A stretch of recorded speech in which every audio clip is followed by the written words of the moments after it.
மோடி வந்து தன்னை மனித பிறவியே இல்லை, நான் கடவுளால் அனுப்பப்பட்ட தூதன். 10 வருஷம் எப்படிப்பட்ட ஒரு ஆட்சியின்களை வாழ்ந்துருக்கோங்கிறத நினைச்சு பெருமைப்படுங்க.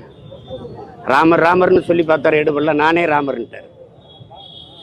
அவர் கோயில் கட்டல, அவருக்கு வீடு கட்டிக்காரு. அதாவது பரமாத்மா ஆட்சி எப்படி இருந்திருக்கு பார்த்தீங்கல்ல, சொல்றாரு நானே பரமாத்மாங்கிறாரு. பரமாத்மா ஆட்சி 10 ஆண்டு எப்படி இருந்திருக்குன்னு பாருங்க. ஐயோ, இப்படிப்பட்ட ஒரு பாவியை பரமாத்மா அனுப்பிச்சு வச்சிருக்காரு பாருங்க. கால கொடுமை தான். வேற ஏதாவது கேளுங்க.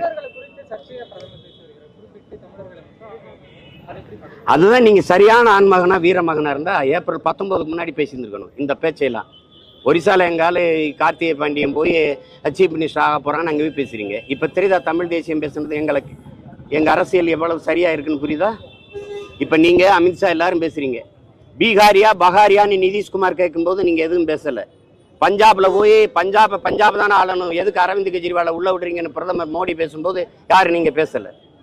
ஆனால் நான் தமிழர் நாட்டை தமிழரே ஆளணும் போது பாசிசம், சாவனிசம், செப்பரேட்டிசம் இதெல்லாம் என்னென்ன கேவலப்படுத்திக்கிட்டு இருந்தீங்க. இனவெறி, சிறங்கு, சொறி எல்லாம் பேசிட்டு இருந்தீங்க.